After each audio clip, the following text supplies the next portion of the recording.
Hey, everybody. Thanks for joining us. My name is Jake Milstein. I'll be your host for today's webinar. Funny when I say it that way, it sounds like I'm welcoming you to a cruise ship or something. But this is not the Love Boat. This is we're here to discuss cybersecurity budgeting, how to make the right requests. We have a special guest today, and I'll do introductions in a second. But it looks like folks are coming in the room, so I'll burn a little time and tell you I'm in our office in downtown Seattle. And for those of you in Washington State, today is the day where at 10:26 this morning, we were supposed to do an earthquake drill. Well, I forgot. Here I am on the 17th floor in an office all by myself, and all of a sudden, like the strobes start going off, and a big announcement says "earthquake, earthquake," and that's when I remembered that it was a drill. Luckily. But the weird thing is I think the security guards in the building are bored because every half hour they keep reminding us that it is an earthquake drill that has already happened. So anyway, if at some point you all hear something in my background, it's a drill. But if we all start simultaneously shaking, it's not. to be clear. Only those of you in the Seattle area, though. Yeah, it's Western Washington is the earthquake drill, Mr. Milstein. Right. Thus, us on the east side just look for oceanfront property when it occurs. See, there you go. All right. So let's get started here. Mike, can you share the presentation? Yeah, I will do that. Why didn't I do that before? What's wrong with me? I don't know. It was your job. You had one job. Actually, you have more than one job. So quickly, some things to know. So over on the right is a chat. These discussions go best when you have questions. So please ask your questions over there as we go. Don't be shy, and I'll make sure your questions get asked. So that's number one. Number two, Mike, go to the next slide. Going to the next slide. Number two, so what is Critical Insight? So Critical Insight cybersecurity company. We're based in Seattle, thus the earthquake drills. So Mike Hamilton, who you see there on the right, started the company with some of his buddies way back when as a professional services company, and we grew into a company that does both professional services and managed detection response, which means we watch networks 24/7. We also have a wing of the company that breaks into networks. We do risk assessments. We do all that. There's other cool stuff about the company, but that's not what this is about. So Mike Hamilton is going to do a presentation. We're going to have Q&A afterwards. Mike, can you go to the next slide, please? See, I'm going to do a short presentation because talking's the best part. Talking's the best part. So Mike Hamilton is the founder of the company. He's also CISO. He used to be the CISO of the city of Seattle. We also have with us today Mike Sloan, who's the IT director at the city of Spokane. Who is actively dealing with budgeting, and then I'm the event host. So Mr. Sloan and I are going to mute while Hamilton goes through some slides here, and don't forget to put your questions in the chat. Mr. Hamilton, it is all yours. Mr. Sloan never mutes. It's out of character. I do not have that button, sir. That's right. Okay, so what I want to do, we've done this presentation before. Before I get going, I want to say hi to everybody. Thanks for coming.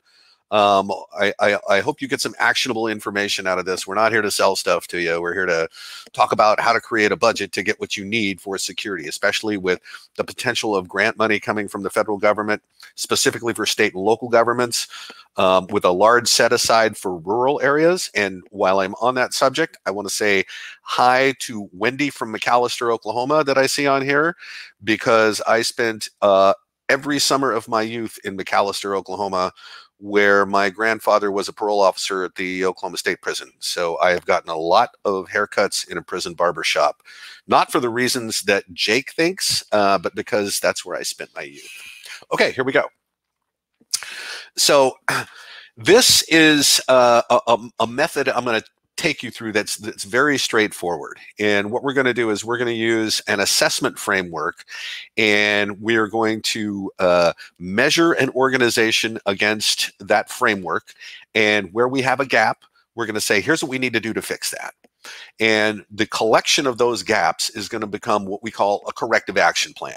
Then we're going to resource that plan, which means we're going to figure out what every one of those things is going to cost. Then we're going to address the management oversight of security. And then we're going to come up with a budget that you can use to, now that we're in budgeting season, you can use that to go get budget. And if and when grants become available, there's going to be justification required for requesting grant money.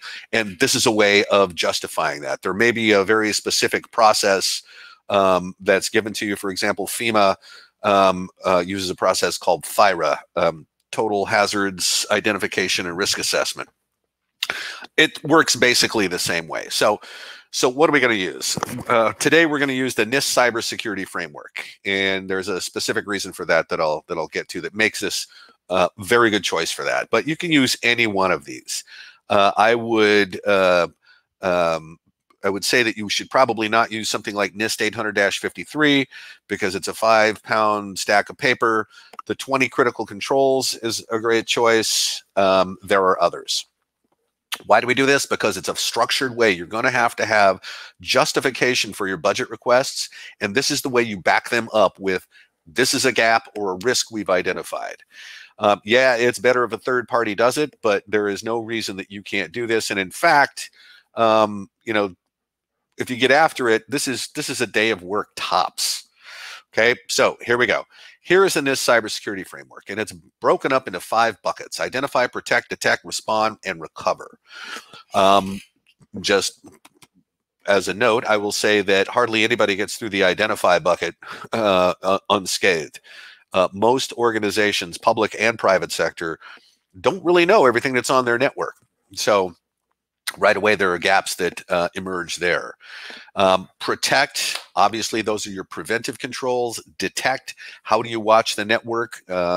Respond, do you have incident response process that's defined and practiced? And then recover. How do you do an after action? How do you figure out we're going to do better next time? How do we avoid that? And so this is what it's like. And the reason the NIST framework is a good choice for this is because it's an outcome-based framework. It doesn't say have this specific control in place. It says make this thing happen. Okay, so as an example here is the NIST framework. Okay, so just look at the first one right there. Physical devices and systems within the organization are inventory. Obviously, we're in the identify focus area right here. Okay, well, that's straightforward. There's an outcome to meet there. It doesn't say do this thing. It says make this happen. So this is actually some sanitized data from an assessment that we've done here. Nobody knows exactly what's on their network. So you're going to say, well, we need to perform a asset discovery, and we're going to have to make sure that we get a good inventory together. That becomes a corrective action. You can see there that, we've color-coded some things. And what we've done is we've taken the NIST framework, which is about alignment with this standard of practice, and we've added a couple of columns there. So one for likelihood and one for impact. So think of it this way. As a result of that outcome not being met, all right, we don't know what's on the network very well, okay? What is the likelihood that you could have records disclosure, theft or extortion, or just be disrupted for the sake of disruption? Okay, well, we're calling that likelihood low. What would the impact of that be? Well, that would be pretty high if that happened. Okay, I mean, it is possible to happen, and I don't know if low is really the right thing we want to say there, but if we have a low likelihood and a high impact, low times high is medium. This is the simplest way to do this. There are much more quantitative ways to do this, but it's all kind of navel gazing. High, medium, low is a great way to do it. You can see in the right-hand columns there, we have numerically scored for risk. Okay, 2 is a medium, 1 is low, 3 is high. Okay, and then cost. The cost index there is one of 3 things. You are going to solve this problem using internal resources. You are going to solve this problem by hiring consultants, or you're going to solve this problem by making a capital purchase. So there are 3 outcomes there, and the reason that we've given them an integer is so that we can sort this later and just make that easy to do. All right, so what we've done now is we've gone through all of this NIST framework, and we've figured out what the risk is if a control outcome was not being met, and we've figured out how we're going to solve that problem with our internal people, with consultants, or we're going to buy a gizmo. Okay, now we take all of this information and we prioritize this in terms of corrective actions. So if there are high risk items, they go at the top. We want to get those knocked out within 6 months. The mediums, 6 months to a year. And then all the other stuff we'll address sometime over the next 2 years. It doesn't mean you have to not address something for 2 years, but that's a good way to turn this into a roadmap. Okay, so there's a 2-year roadmap now, and the reason this one was done as a 2-year roadmap is because this was for a public sector organization, and many public sector organizations, with the exception of the city of Spokane, which is a true outlier here, have biennial budgets. And so it makes sense to slice and dice this over 2 years. Now, all the stuff has been cut out of here because it would never fit on a single page, but there are the tallies there for what these things are going to cost. So what we've done is, if we said this is going to take an internal resource to address this corrective action, how many hours is that going to take? If this is going to take professional services, consultants to come in, what do we think it's going to cost to engage consultants to do this? And if we got to buy a thing, what do we think that thing is going to cost, right? These can be pretty broad estimates, and we tally all of those up. So then we know exactly what we're going to be spending money on, why we're going to be spending money on it, and what the totals are, okay? Now, just doing all of the things here to fix all the things that you've identified as risks, or controls that aren't being met, and things like that, all that needs to be managed. And so optionally, for an organization that's really edging towards maturity, you also have to address management and governance. So when you are conducting the activities here that have to be carried out, some of those happen on weekly boundary. You're going to have change control meetings. You're going to have to get together with information security or IT staff and go through rituals where, here's some vulnerabilities we've identified.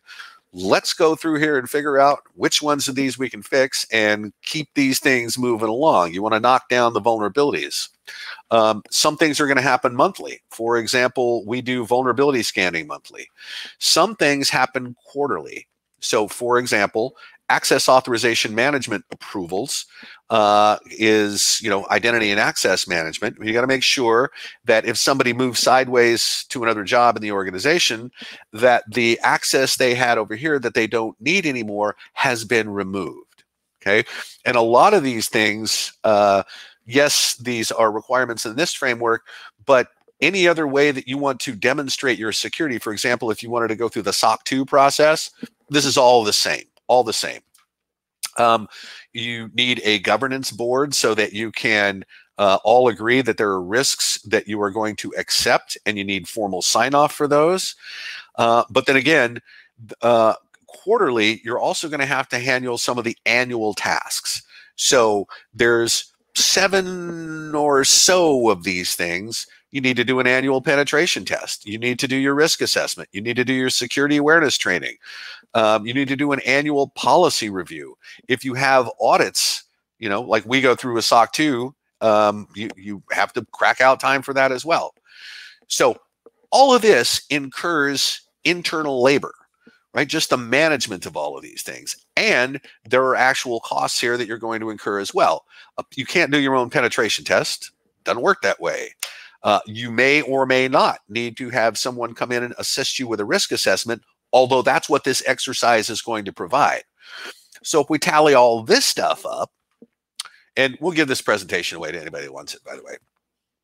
Here's the way it landed for this particular customer, and some of these numbers are faked. So the program management, well, we know how many hours that's going to take, and we know the basic rate, so that's what it's going to cost. For the corrective actions 0 to 6 months, we need to bucket 416 hours for internal resources, $52,000 for consultants, and buy a thing that costs $24,000. And we're also going to have to capture the fact that there will be a 20% maintenance fee on whatever you buy in perpetuity. So this is a way now of going through an exercise and having a defensible way of requesting budget. You know, if you just kind of pick something out of her and say, well, we need to improve, you know, our identity and access management, so we want to buy, you know, Thycotic, Okta, whatever. Okay, well, that's a thing, and if everybody agrees that you need to improve that, that's fine. But this structured way of going about this provides a number of benefits. Number one, you just completed an annual risk assessment. Number two, you have a corrective action plan, and you know over the course of 2 years exactly how you're going to be getting after these things. Number three, you know how you're going to manage all of this. But most importantly, you now have defensible security that increasingly everybody's asking for. Show me your papers. Well, you now have papers.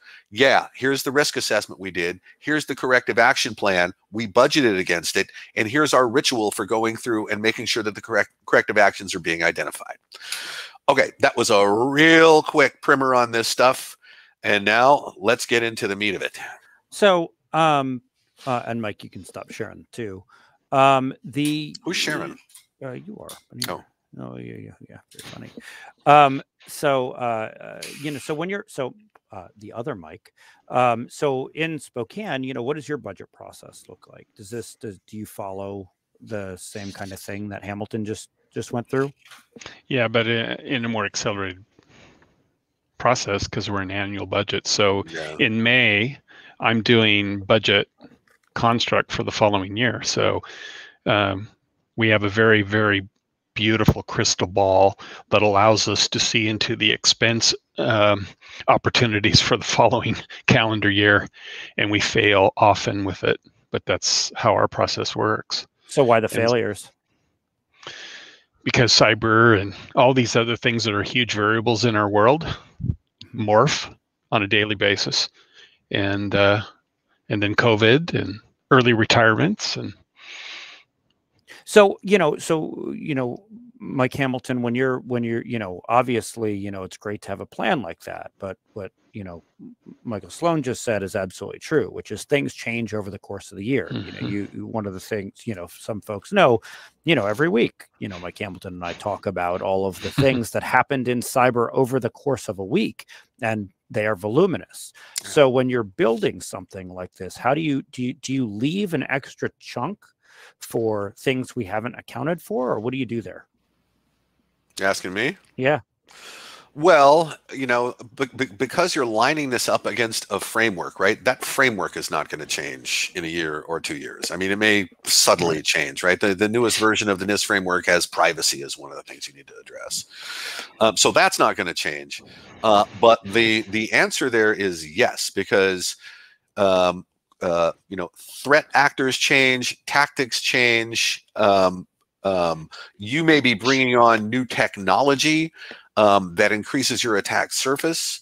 And as you bring on that technology, you know, you need to secure that as it's being deployed, because otherwise you find out later that you should have secured that while it was being deployed. So yes, I think there is a need for, you know, a little buffer there, just to be able to respond to events on the ground that do change. But overall, you know, when you line yourself up against a framework like this, it's extremely defensible. And, you know, this is pretty accurate too, in terms of here's what we should be doing to close these gaps and say that, hey, we're in alignment with what the federal government says is the best way to do this. And, you know, so, you know, I think one of the questions that comes up a lot, and somebody had emailed before this started to say, okay, so, you know, question is, you know, I always get asked, what's the ROI on my security investments? And, you know, I mean, you know, Michael Sloan, I know you're at a city, and, you know, it's not all about making money, but, you know, how do you answer that kind of ROI question? Does it come up for you, and how do you answer it? ROI is a very large topic, and we make it so that, you know, we used to be, you know, labeled Chicken Little, the sky is falling, when cyber was really starting to ramp up in the news and and all these events occurring. And so we didn't want to come in there and unprepared. And so as we do our budgets and we do the construct with specificity so that we can earn credibility, we also we need to translate that into a business perspective. So our CFO and the budget director and those in the city council fully understand that we're vetting this as a business. We're government, but we operate as a business. That's the only way we can, address these issues. So we really try to identify what the ROI is. Cost, risk, lack of preparedness in case of event, and then we try to give it in a continuum of if we're prepared and here's our risk model, and if we're not, here's what could potentially happen in a simplistic way, with rolled up dollars and small little blocks, so that it's consumable by our target audience, again, which city council, budget, CFO, those folks. They know what cybersecurity is, but we have to translate that into a business menu for them. And I think that's been successful for us. Mm-hmm. And Mike Hamilton, I know that you advise people in every sector, in healthcare, in aerospace, in manufacturing, all over the place. How does everybody get the ROI question, and how do they handle that? Well, I think increasingly, your security is a competitive differentiator for your company in the private sector. And we have heard very directly firms coming to us and saying, I'm going to paraphrase, we need security papers to show because our customers are demanding it. There are also regulatory requirements coming just with increasing frequency now. This is just starting to happen more, especially if you do any work with the federal government. You got to be at least this cyber tall to ride that federal, bid opportunity. So along with, just risk reduction, which if you're in business, that's one of the calculations that you're always watching, right? What is our risk level? What is our, dollar amount of liability here? So when you're talking about things like records disclosure, if a record costs about $200 to clean up, which is kind of an accepted value there, it's a little lower in the public sector and it's higher in the health sector, but about $200. Well, if you have a million customer billing records, you have a potential of $200 million in liability if that thing goes bad.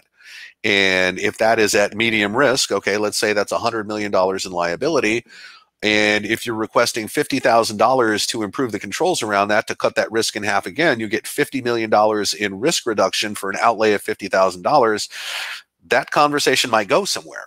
So in addition to, just the ability to get more business by outdistancing your competitors, with security, there are requirements that you need to meet in the first place to continue to do business. So, I do think that the ROI for security is starting to come into its own. For the longest time, we tried to morph this into the insurance language with annualized loss expectancy and things like, we called it ROSI, return on security investment. None of that stuff ever panned out, but I think it's starting to happen now. Mm-hmm. And Brian says in the chat, we don't really get the ROI question. Our CFO knows that ROI for cybersecurity is hard to quantify, and Beth says not as long as backed up by a risk assessment info suggested by Hamilton here. Mm-hmm. In terms of IT budget spend every year, how much emphasis is there on security versus digital transformation? Let's start with Michael Sloan. And Jake, it has been a hard question for us to engage in, and our learning curve has been vertical in the last 18, 19 months. And so when we look at that, we've realized we can't get the cart before the horse. And so as we looked at the challenge of digital transformation, it is not one or the other. It's not security or it's not digital transformation. It's both of them. And it's not a cart before the horse issue. We address them both together, and neither one can advance without the other. That's kind of how we're drawing the if you will, the proverbial line in the sand.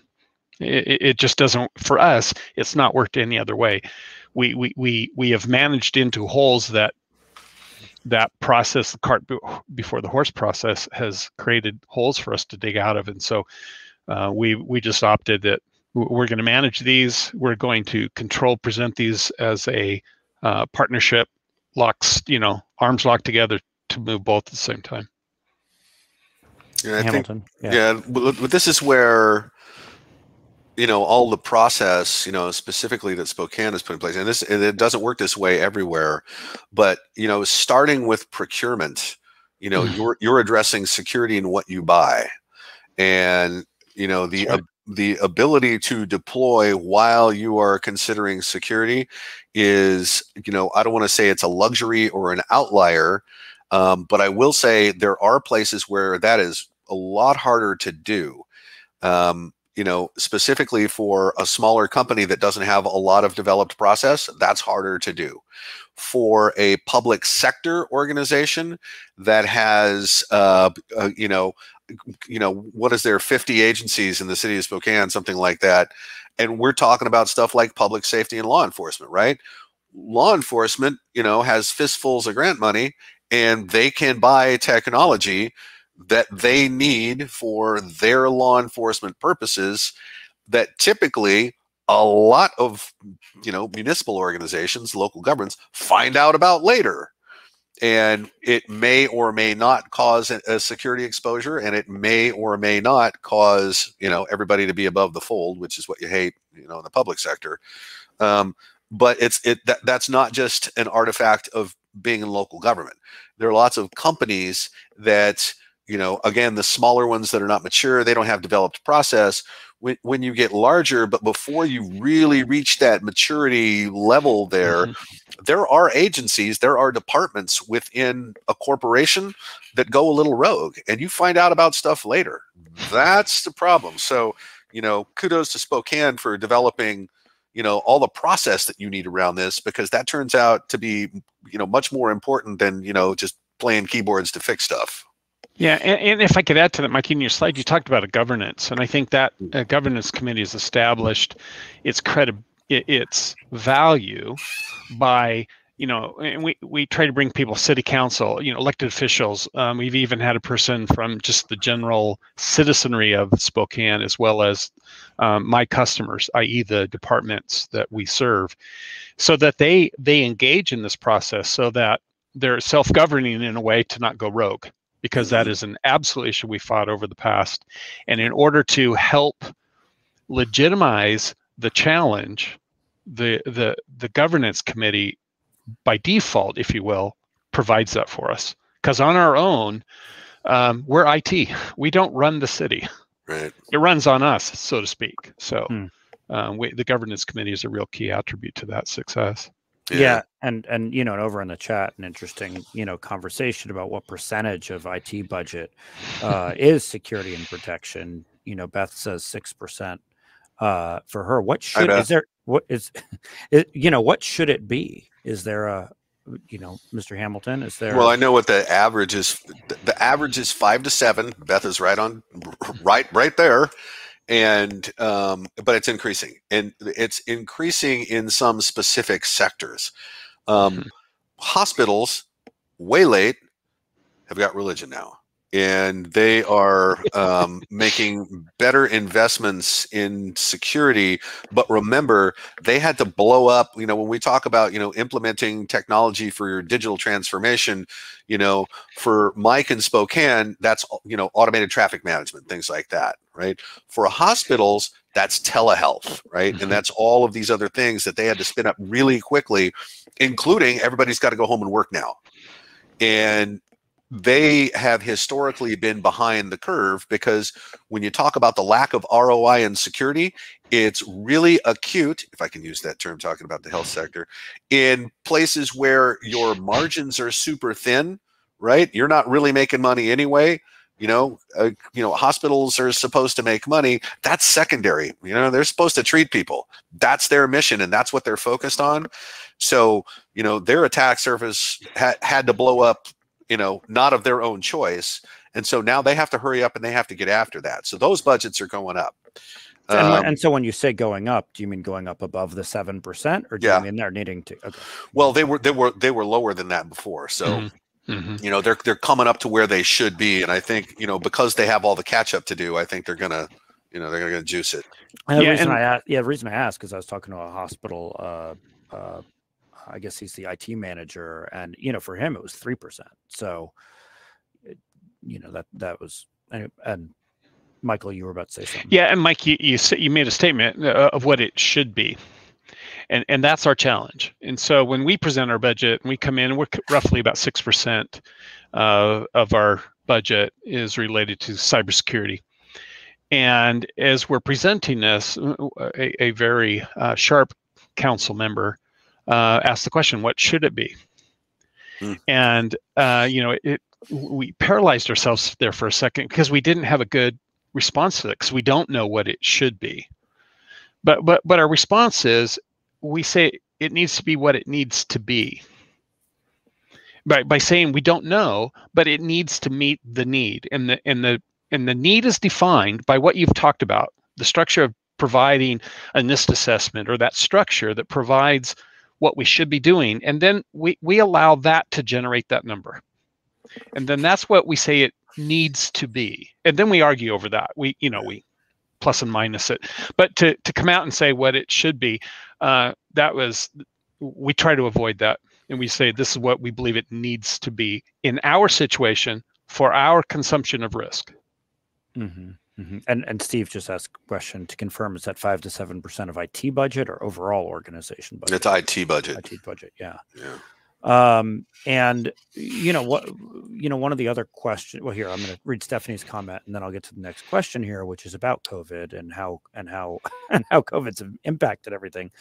Stephanie says, since COVID, my industry has seen major shifts in what's now considered normal. With that, we've shifted our security to 15% of the IT budget. Good to hear that we're stepping ahead of the curve instead of being behind all these years. I think Stephanie must be listening to the question I'm about to ask, which is, how's COVID changed all this?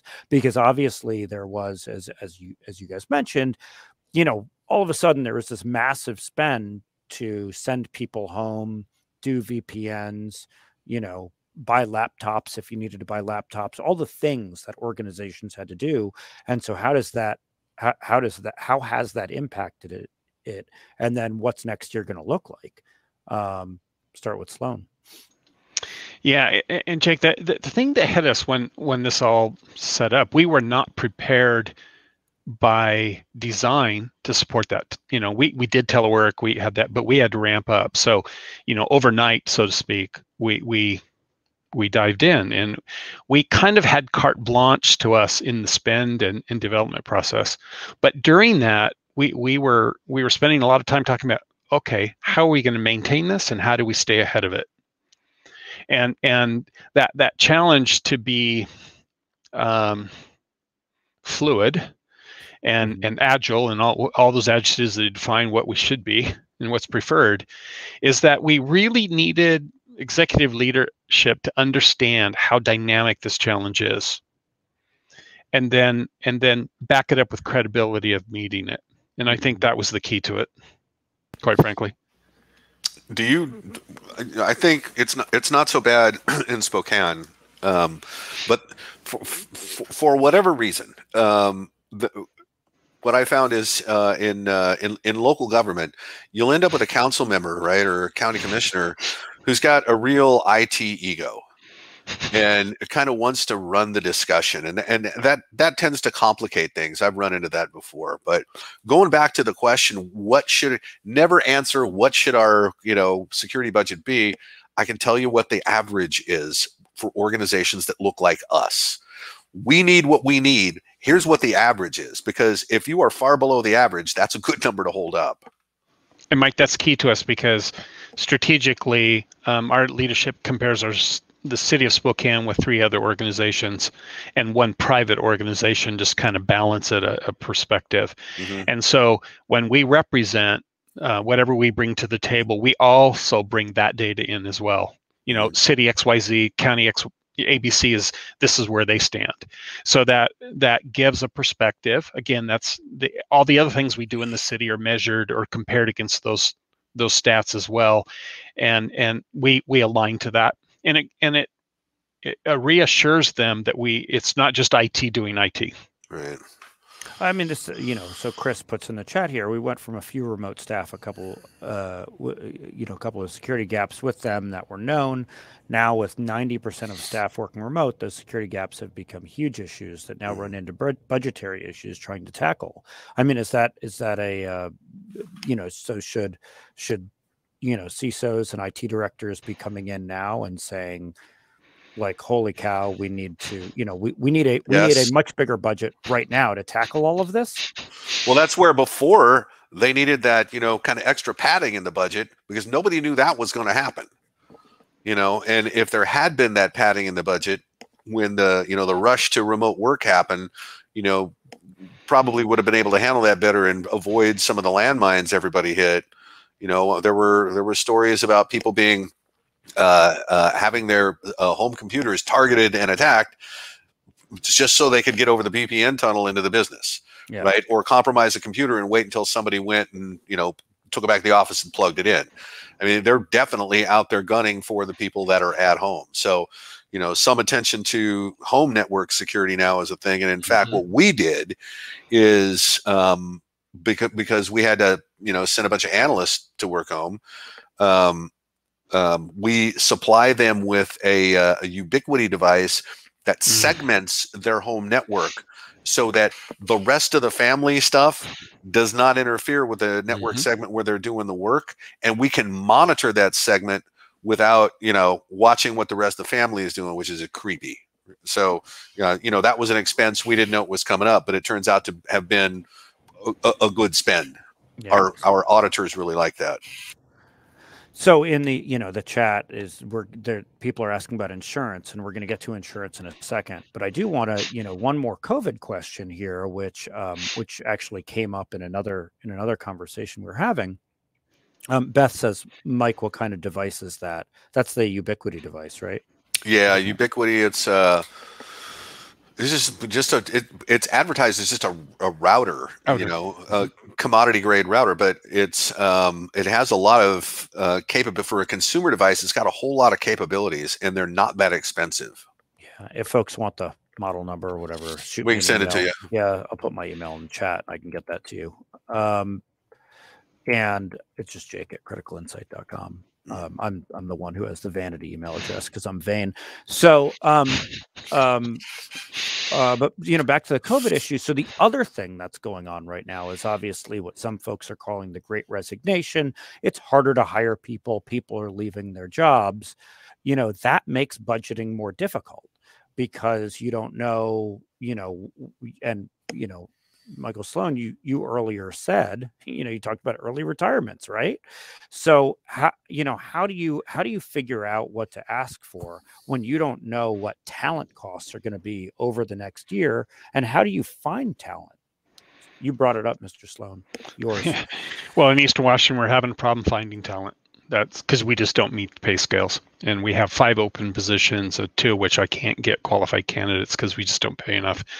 So we know that as a city. We're trying to address that as a city. But this issue of, and you probably read the news, we lost 20 firefighters Monday at midnight, requirement by the state. And we're doing things to try to see how that's going to impact us. And then news coming from the governor about more restrictions. And so we had a very large meeting yesterday. I'm on a committee that deals with the return to work and COVID and all that. And this came up as a big issue. And it's like, how do we deal with it? And it was a scary conversation because no one had a good set of ideas to try to address it. It's probably one of the major concerns that we have currently because of the bureaucracy we have internally to hire people and rules and regs and all those types of things in and of itself. But however, budget savings through unfilled positions, okay, I don't mean to be unethical here in regards to it, but if we're managing costs and we have a budget surplus associated with vacancies, which we always do, every department has it in the city. So my question to this committee is, why don't we leverage this if we have to procure contracted services to fill this gap? there's your resource of revenue. And absolutely it is. We use it in an OpEx way every year. And I said, okay, in this scenario, to take advantage of this bad situation, here's an opportunity. So that's something we're considering because it's a substantial amount of money. Early retirements, people walking out, the great resignation hit, all of those things that reduce our workforce creates a budget surplus, so to speak. And so I pose the question, let's leverage it to fill a need otherwise. So that's how we're pursuing it in a deeper discussion.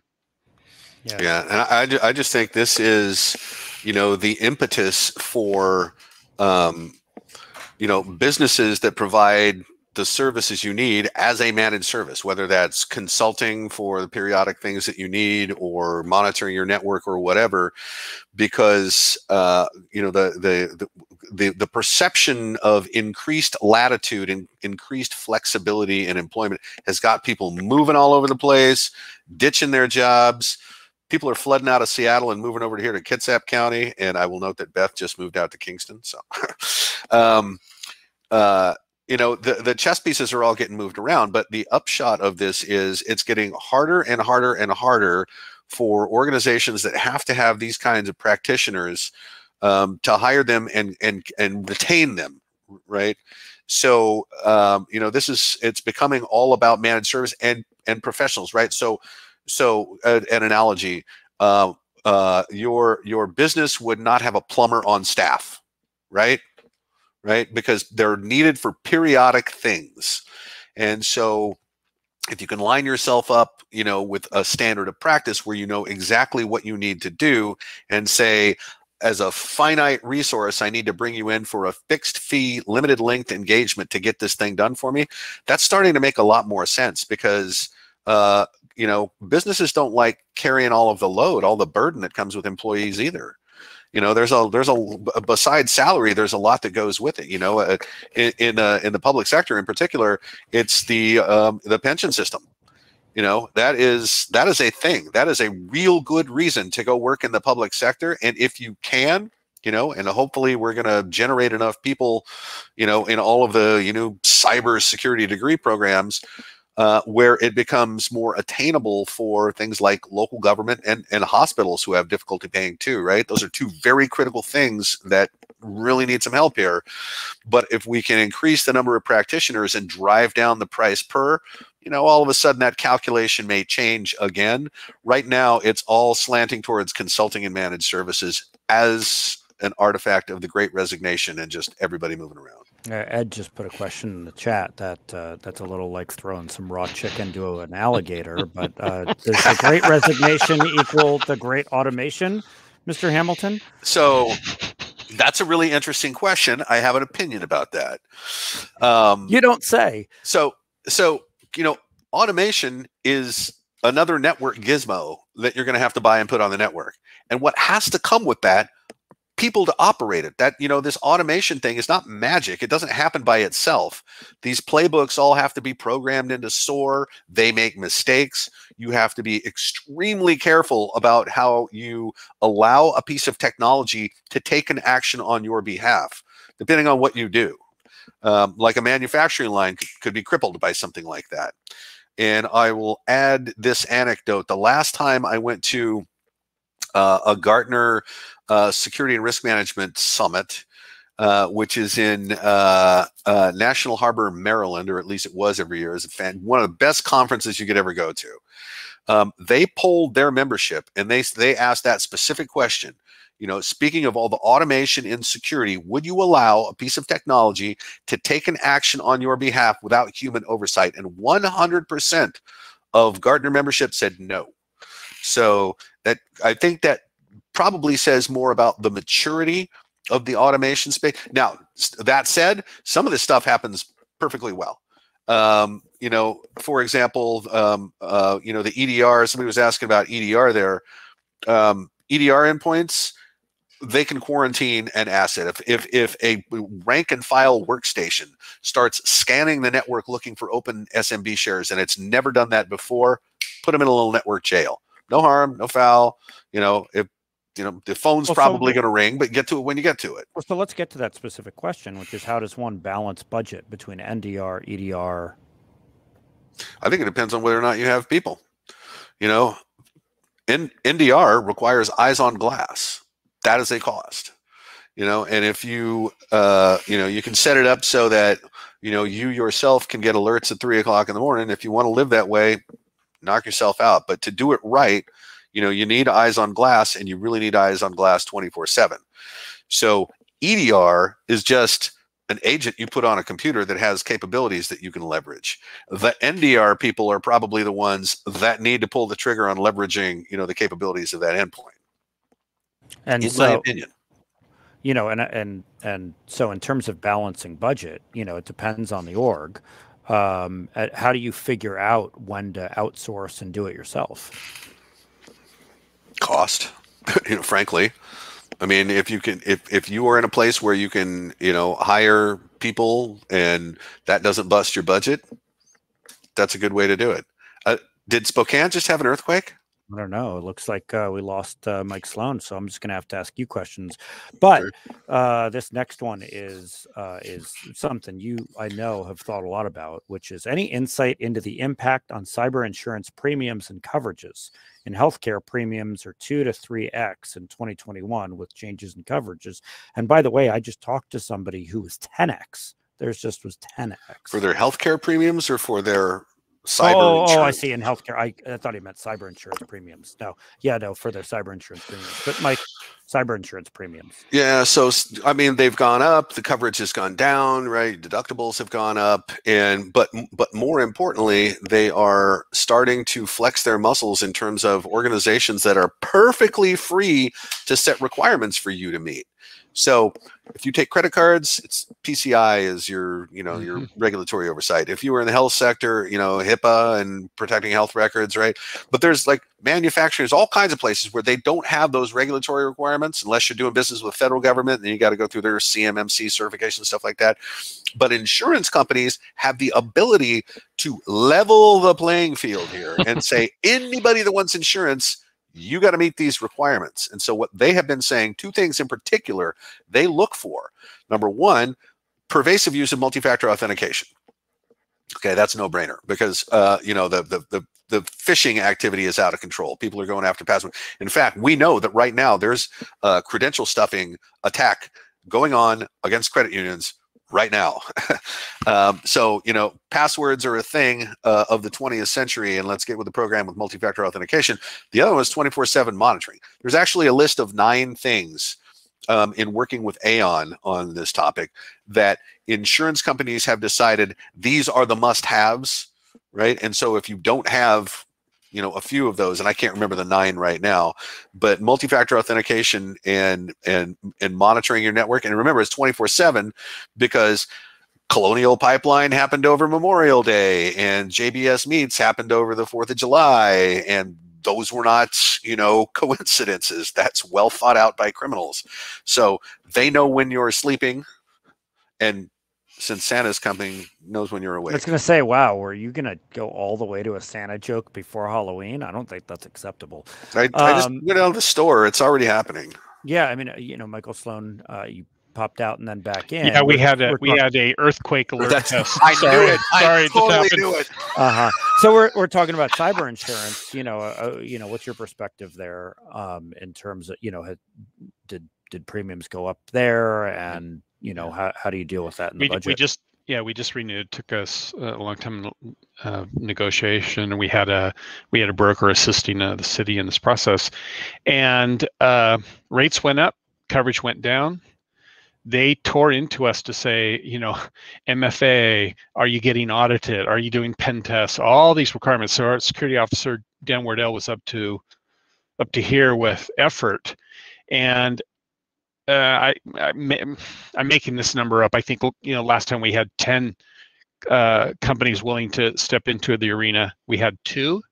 And then one stepped away from it, said, no, we decided not to. The one that we went with reduced our coverage. Here's this policy, but if you don't have MFA, we reduce it.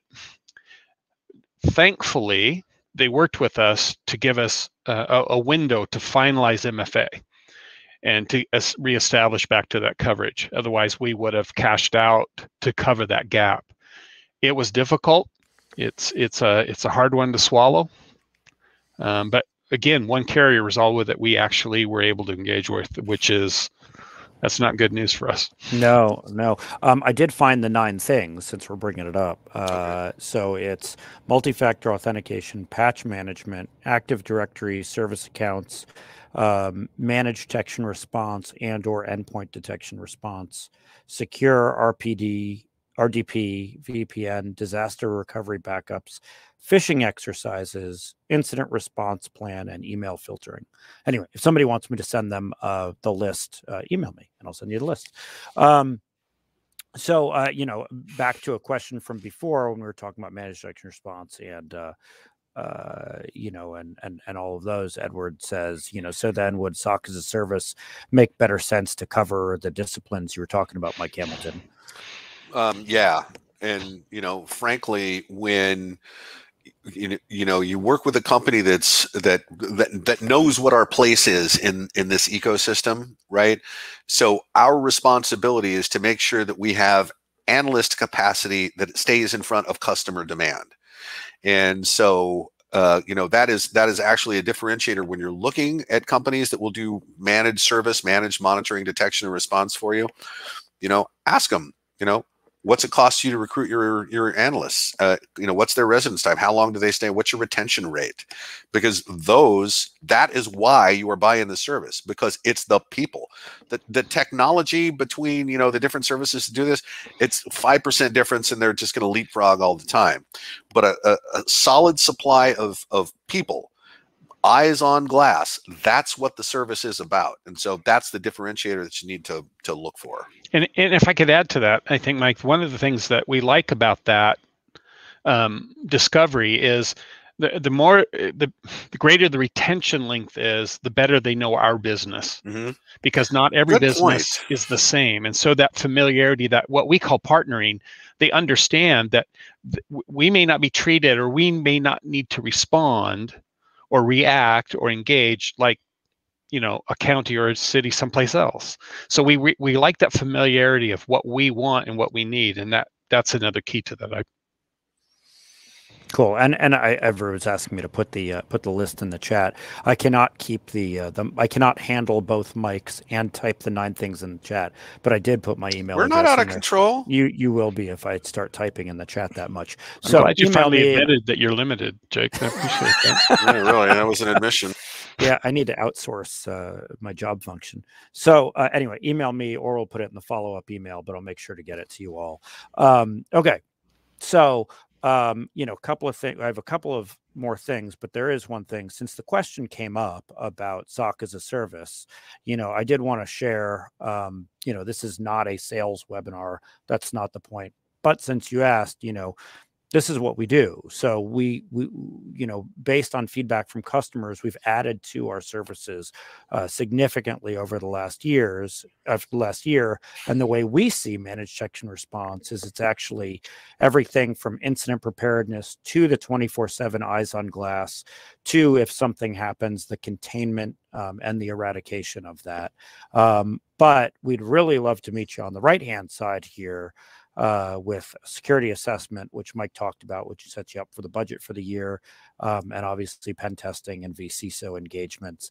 We talked about the Great Resignation before.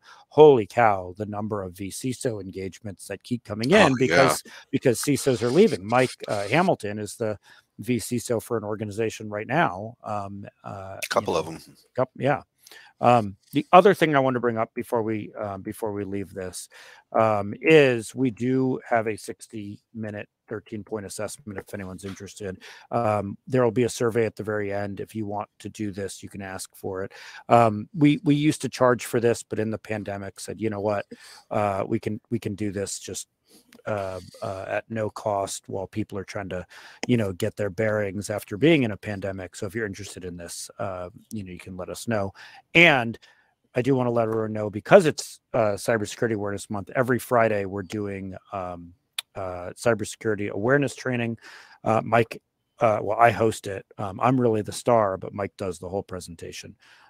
And you can invite all your employees, you can invite IT people, you can invite anyone you want to that. And if you parents and grandparents are really good to invite to this. Actually, yes, that is 100% true. The main message: gullibility has consequences. That's what they need to hear. So, we have 5 minutes here. I do want to leave time for final thoughts. Michael Sloan, you're going through, your budgeting process. Final thoughts for everybody here. If you're going to take this on a sustainable, ongoing basis, specificity of your efforts and defining what Mike has described and really showing due diligence is so powerful. It saves a lot of verbal engagements. And we front load that. We send that to the parties that we're meeting with early, give them an opportunity to read through it, and then we're just answering questions. We give them the pitch digitally and let them go through that. But to show due diligence is, I think, for us, establishing the strength of our credibility by doing that. And the buy off is. You don't have to force the sale. The information and the awareness really speaks for itself. Most of these entities, most of these people we deal with and engage are aware of. They just need the blank. We need to fill in the cracks and give them a good structure to understand from. So I think that's the key for me. Yeah, and that makes a ton of sense. And totally jibes with the customers who I've been talking to as well. Mike Hamilton, final thoughts. So first, what Mike said, but then on top of that, so the methodology that we just went through, which is extremely straightforward, has that end piece there where we need to manage all of these things, and there needs to be time that we put into the management, whether that's helping the consultants scope the penetration test or conducting the governance meetings so that we accept risks and sign off on those, or bringing in auditors and working with them to make sure that you are super defensible here. That sets up someone to be the accountable, responsible person for InfoSec in your environment if there is none.